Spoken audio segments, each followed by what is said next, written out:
talking about that. They'll all be involved, but there'll be a lot of help. When it comes to security, there's going to be a lot of help. It's going to be good. They are first line of defense because they're there. They're Europe. But we're going to help them out also. We'll be involved. Mr. President, Vladimir Putin mentioned that the war will not end without addressing the root causes of this war. Have you had an understanding what are the root causes of this war? Well, look, the war is going to end. When it ends, I can't tell you, but the war is going to end, and this gentleman wants it to end, and Vladimir Putin wants it to end. I think the whole world is tired of it, and we're going to get it ended. It was, you know, I've done 6 wars. I've ended 6 wars, and I thought this maybe would be the easiest one, and it's not the easiest one. It's a tough one. A lot of reasons for it, and they'll be talking about it for a long time. But they'll be talking about the others. Look, India, Pakistan. We're talking about the big places. When you look at, you just take a look at some of these wars. You go to Africa and take a look at that. Rwanda and the Congo, Republic of the Congo. That's been going on for 31 years. And so we've done a total of 6, and we really have 6, not including the fact that we obliterated, and it turned out to be a total obliteration, the nuclear, as you said, the future nuclear capability of Iran. And this one, I think we're going to get solved also. I feel confident we're going to get it solved. Thank you, Mr. President. Can you tell us about your conversations with European leaders and what they need to see to support an end to the war? Yeah, well, we're going to be meeting with a great representative group and 7 very powerful, very big countries, and great people, all friends of mine and friends of yours. And we're going to have some suggestions made. They want to see peace. They would like to see peace. President Trump, you said last in night the red, in the red. President Trump, do you think it's fair to, for Ukraine and for Russia to achieve a lasting and durable peace if Ukraine cedes its territories that Russia hasn't yet conquered? Do you think it's a fair peace for Ukraine? We're going to have a lasting peace. Just to answer the first part of your question, we're going to have a lasting peace. I hope it's going to be immediately. I hope it doesn't have to go on. And I think people of the whole world is going to be very happy when that's announced. Mr. President, you posted on social media, Mr. President, a very touching letter from the First Lady. And the letter was hand-delivered to President Putin. And it calls for an end to the war, essentially, because of the children and the children's future. Why did the First Lady feel that letter was necessary? Was it because she believes that Mr. Putin is the aggressor in the war? Is a similar letter being hand-delivered to President Zelensky? So the First Lady felt very strongly. She's watched the same thing that you watch and that I watch. I see things that you don't get to see, and it's horrible. But when she's got a great love of children, she has a wonderful son that she loves, probably more than anybody, including me. I hate to say it, but she loves her son. She loves children, and she hates to see something like this happening. And that goes for other wars too. I mean, she sees the heartbreak, the parents, the funerals that you see on television. Always funerals. We want to see something other than funerals. No, she felt. It was a beautiful letter. It was very well received by him. And she did ask me to say, you know, she would love to see this end. She would love to see it end. And she says it very openly, very proudly, and with great sorrow because so many people have been killed. Mr. President, last week, Brian, go ahead, Brian. Yes, sir. I've got a question for each of you. Yes. First of all, Mr. President Zelensky, you look fabulous in that suit. I said the same thing. Yeah, you look good. I said the same thing. Yeah, looks good on I you. said the one that attacked you last time. See, now he's I remember that. Yeah, I apologize to you. You look wonderful. No, my first question for you, President Zelensky. In the same suit. You see, I changed, you are not. Maybe yours is much better than mine. Real quickly, upon peace, God willing we get peace, are you open to holding an election in your country? Yes, of course. We are open for election, yes. We have to do safety circumstances and a little bit We need to work in the parliament, because during the war you can't have elections, but we can do security.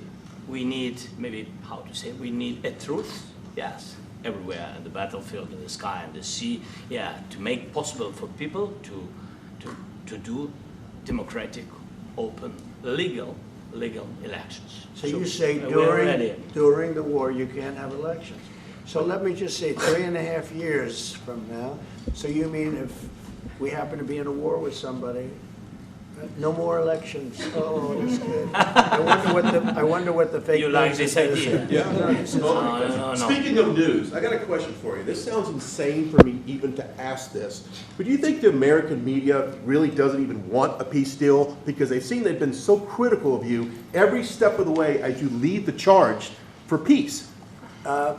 It's an amazing phenomenon. I said that if in the settlement you got Moscow, St. Petersburg, and thousands of miles around them, they would say, I made a bad deal.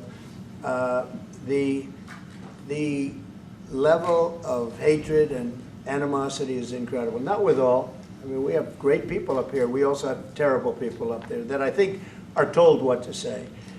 But, you know, in solving all of these wars, they don't even write about it. You know, I saw major wars. I saw wars that have been going on for 31, 35, and 37, and a couple of quicker ones. One that was going to go into a full-blown deal very quickly. You know what the one I'm talking about. It was a big one. But they don't even write about that. No matter what I do, no matter what, and you know, this is not anything to do with you. It's probably to your advantage in a certain way. But no matter what I do, no matter what deal I make, from my standpoint, you'll come out good. Maybe President Putin will come out good. But they'll say, Trump was absolutely horrible. It's just that, and I've lived with that for a long time. I've lived with it since just before the first election. I used to get great publicity. Now I get the worst publicity anyone's ever gotten in office, but I won in a landslide, so that people understand. They're the only ones that count, ultimately. But I've also had great reporters. I've had journalists that are very good. But it's very sad when you do the right thing. As an example, they said, because of the fact that Vladimir Putin came to American soil, this was a tremendous defeat for Donald Trump. No, it was really wonderful that he did it. It was a hard thing for him to do, to be honest with you. It was the opposite of what they said, but they said it. Now, if he didn't come, they'd say that was also bad for Trump. You know, there's no way. And there's just a great dishonesty of the press, and I think that's why it's lost its credibility. You know, its credibility is at an all-time low. We have a thing going on right now in D.C. We went from the most unsafe place anywhere to a place that now friends are calling me up, Democrats are calling me up, and they're saying, sir, I want to thank you. My wife and I went out to dinner last night for the first time in 4 years, and Washington, D.C. is safe, and you did that in 4 days. I'll tell you, it's safe. I had another friend of mine. He has a son who's a great golfer. He's on tour, and he came in 4th yesterday in the big tournament where Scotty Scheffler made the great shot, and he said his son is going to dinner in Washington, D.C. tonight. I said, would you have allowed that to happen a year ago? He said, no way, no way. He said, what you've done is incredible. And I think the people realize it. But the press says, he's a dictator, he's trying to take over. No, all I want is security for our people. But people that haven't gone out to dinner in Washington, D.C. in 2 years are going out to dinner. And the restaurants the last 2 days were busier than they've been in a long time. Thank Sir, you. I walked around yesterday with MTG. If you can walk around with DC with MTG and not be attacked, this city is safe. Yeah, it's Thank you, Mr. President. Last week you warned of what you called severe consequences if a 30-day ceasefire or any type of ceasefire were not agreed to by Russia. Will there be severe consequences? Does that change because of I your don't meeting think you with need a President ceasefire. You know, if you look at the 6 deals that I settled this year, they were all at war. I didn't do any ceasefires. And I know that it might be good to have, but I can also understand strategically why, well, you know, one country or the other wouldn't want it. You have a ceasefire and they rebuild and rebuild and rebuild, and, you know, maybe they don't want that. But if you look at the 6 deals that we made peace, and long-term, long-running wars, I didn't do any ceasefires. Would I like the concept, I like the concept of a ceasefire for one reason, because you'd stop killing people immediately, as opposed to in 2 weeks or 1 week or whatever it takes. But we can work a deal where we're working on a peace deal while they're fighting. They have to fight. I wish they could stop. I'd like them to stop. But strategically, that could be a disadvantage for one side or the other. But all of these deals I made without even the mention of the words ceasefire. President Zelenskį, can you explain the decision to offer Ukraine Article 5-like security guarantees, but stop short of pushing for their full membership? Yeah, well, we haven't done anything on that yet. If you look back and you go back long before President Putin, it was always a statement that they would never allow Ukraine into NATO. So that was a statement that was made, but we haven't discussed any of that yet. We're going to be discussing it today. But we will give them very good protection, very good security. That's part of it. And the people that are waiting for us, I think they're very like-minded. They want to help out all. Thank you, President. Thank you, President Trump. Are you disappointed there's no ceasefire, Mr. President? The United States has already given hundreds of billions of dollars to this war effort in Ukraine. At best, it is a stalemate, and the killing continues. So, President Trump, how much more is the United States willing to give Ukraine? And President Zelensky, how much more do you want? Well, I'll start off just by saying we're not giving anything now. We're selling weapons. This is something before, I guess the number is well over $300 billion. That was under Joe Biden, a corrupt politician, not a smart man, never was. By the way, go back 40 years, he was not a smart man 40 years ago either, but now he's in particular bad. This was done by a corrupt administration that shouldn't have been in, and frankly, if the right results of the election were given, if I were president, this war would have never taken place, and he would have been very happy, because he would have liked to have seen. They went through hell. He went through hell. This war would have never happened, and the people that were killed, a couple of million people, a lot of people with soldiers and everything else, and the people that have been displaced and forced into other areas and other countries because of what's happened, none of that would have happened. And I'm just saying that he was a horrible president, whether it was the borders or this, he was just a horrible, corrupt president. Mr. President, you want to I can. Thank you so much. So first of all, we have possibility now to buy weapon from the United States. We are thankful for this program and this opportunity. We are thankful for Europe. They pay for this, and through NATO program, for example, Pearl and etc. We have some programs where we can have some money to finance this, and this is a part. I think it's not a part for the war and to defend us. It also will be a part for security guarantees, to strengthen our army, to rearm Ukrainian army. This is very, very important. And it depends how much money we need to rearm. For example, the question of air defense, we spoke about it with President Trump, and I'm happy that we have now bilateral decisions and we work on it with production, American production. Nobody in Europe has so many air defense like Patriots, for example. We need it very much, and this is also about defending. I think the good news, we make the best military equipment in the world by far. You mentioned the Patriots. How good are they? Systems. We have systems. They're literally 100% foolproof, and it's really like shooting two bullets. Two bullets hitting each other in the air in a space like this. The chances, 100%. It's 99 to 100%. So we sell the equipment to NATO. And NATO does what, I don't know what the arrangement is that you have with, but I know that they want you to have the equipment. And we're getting the best equipment in the world, but they pay us for the equipment. Under Biden, it was just crazy what was going on. I believe the number is over 300. I think it could be $350 billion worth of equipment and money and everything else.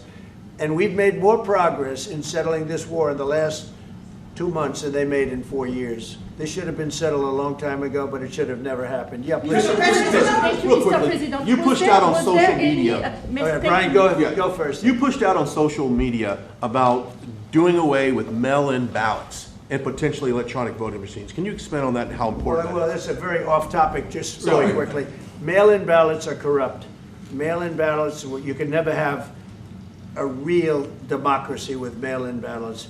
And we, as a Republican Party, are going to do everything possible that we get rid of mail-in ballots. We're going to start with an executive order that's being written right now by the best lawyers in the country to end mail-in ballots because they're corrupt. And you know that we're the only country in the world, I believe, I may be wrong, but just about the only country in the world that uses them because of what's happened. Massive fraud all over the place. The other thing we want change are the machines. For all of the money they spend, it's approximately 10 times more expensive than paper ballots. And paper ballots are very sophisticated with the watermark paper and everything else. We would get secure elections. We'd get much faster results. The machines, I mean, they say we're going to have the results in 2 weeks. With paper ballots, you have the results that night. Most people, but most people, many countries use paper ballots. It's the most secure form. So between paper ballots, very, very important, paper ballots, and I think maybe even more important, the mail-in voting. We're going to end mail-in voting. It's a fraud. If you have mail-in vote, even Jimmy Carter with this commission, they set it up.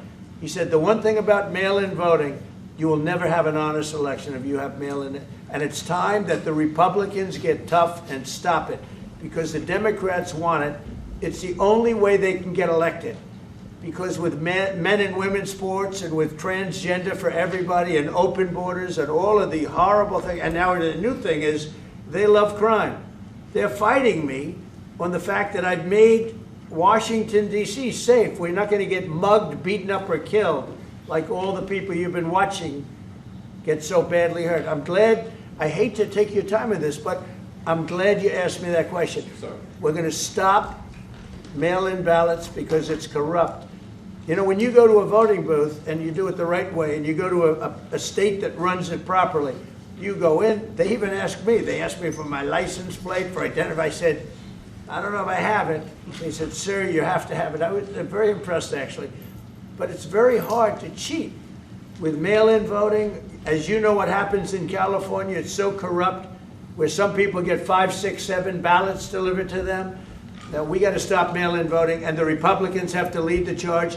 The Democrats want it because they have horrible policy. If you have mail-in voting, you're not going to have many Democrats get elected. That's bigger than anything having to do with redistricting, believe me. And the Republicans have to get smart. We're not going to have a country. I said for a long time at rallies, you need borders and you need free and fair elections. Those two things, otherwise you don't have. We have strong borders now. In 90 days, Mr. President, we didn't have 1, 0, 0, and 3 months. Not one person came in illegally into our country. In fact, even I find that hard to believe, but it's run by a little bit of a liberal group that put out the numbers, so I guess it's, but 0, 0, and 0. You go back a year ago, 2 years ago, 3 millions of people poured into our country. It was terrible. Thank you very much. What security guarantees do you need from President Trump to be able to make a deal? Is it American troops, intelligence, equipment? What is it? Everything. And really, it includes two parts. First, strong Ukrainian army. That's what I began to discuss with your colleagues. And it's a lot about weapon and then people and training missions and intelligence. And second, we will discuss with our partners. It depends on the big countries, on the United States, on a lot of our friends. And Mr. President, are you willing to commit American troops to that NATO-like protection in order to get President Zelensky to a deal today? Well, I don't know if you define it that way, but NATO-like, I mean, we're going to give, we have people waiting in another room right now. They're all here from Europe, biggest people in Europe, and they want to give protection. They feel very strongly about it, and we'll help them out with that. I think it's very important. I think it's very important to get the deal done. You've been involved with the peacekeeping in Ukraine since your first day in the administration.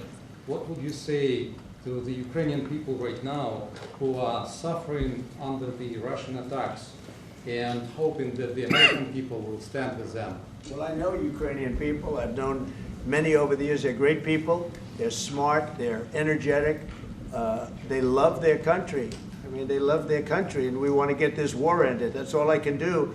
I love the Ukrainian people, but I love all people. I love the Russian people. I love them all. I want to get the war stopped. Very important. Mr. President, was there any aspect of your discussion with Vladimir Putin that left you disappointed? Look, we just spoke to, I was just telling the president, I just spoke to President Putin indirectly, and we're going to have a phone call right after these meetings today.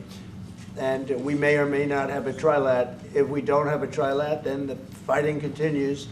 And if we do, we have a good chance. I think if we have a trilat, there's a good chance of maybe ending it. But he's expecting my call when we're finished with this meeting. Thank you very much, everybody. Thank you. Thanks, guys. Thank you, press. Let's go. Right on that way. Let's go, guys. Thank you. Thank you, press. Let's go. Let's go. Move. Come on, guys. Let's go. Thank you, guys. Thank you, press. Thank you. Keep moving. Thanks, guys. Thank you. Okay, guys. Keep moving quickly. Let's go. Thanks, guys. Keep going. Keep going.